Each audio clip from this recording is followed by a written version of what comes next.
লায়াস্তাখলিফান্নাহুম feel আরদি কামা ইস্তাখলাফাল্লাযীনা মিন ক্বাবলিহিম। আসসালামু আলাইকুম ওয়া রাহমাতুল্লাহি ওয়া বারাকাতুহু। প্রিয় ভাই, আপনি সালামের গুরুত্ব জানতে চেয়েছেন। তো আল্লাহ রাব্বুল আলামিন তার পবিত্র কোরআনে বলেন, ওয়া ইযা হুয়্যিতুম বিতাহিয়্যাতিন ফাহাইয়্যু বিআহসানা মিনহা আও রুদ্দুহা।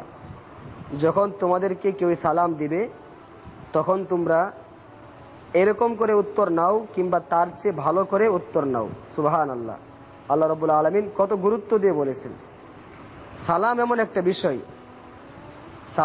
একটা বিষয় যে সালামটা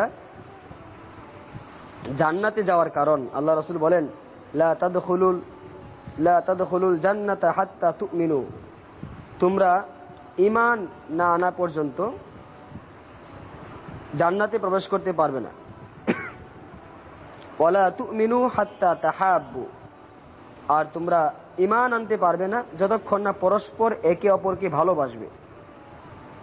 তখন আল্লাহ রাসূল বলেন, আওয়ালা আদুল্লুকুম আলা শাইইন ইযা ফাআলতুমুহু তাহাব্বাতুম। আমি কি তোমাদেরকে বলে দিব না এমন একটি কাজের বিষয়ে যে কাজটি করলে তোমরা একে অপরকে ভালোবাসতে পারবে? আল্লাহ রাসূল বলেন, আফশুস সালাম বাইনাকুম। তোমরা একে অপরকে সালাম দাও। সুবহানাল্লাহ। অর্থাৎ ঈমান না নিয়ে আসলে জান্নাতে যাওয়া যাবে না। আর ঈমান পরিপূর্ণ হবে না যতক্ষণ না একে অপরকে ভালো না বাসে। আর এই ভালোবাসাটা কিসের মাধ্যমে হবে আল্লাহ রাসূল এটা বলে দিলেন, সেটা হচ্ছে বেশি বেশি সালাম দেওয়া, একে অপরকে সালাম দেওয়া। আল্লাহ রাসূল বলেন, তোমরা সালাম দিবে, যাকে চেনো যাকে চিনো না সবাইকে সালাম আমরা দিব ইনশাআল্লাহ। আল্লাহ আমাদেরকে বেশি বেশি সালাম দিয়ে একে অপরকে ভালোবাসার তৌফিক দান করুক। আমিন। আসসালামু আলাইকুম ওয়া রাহমাতুল্লাহ।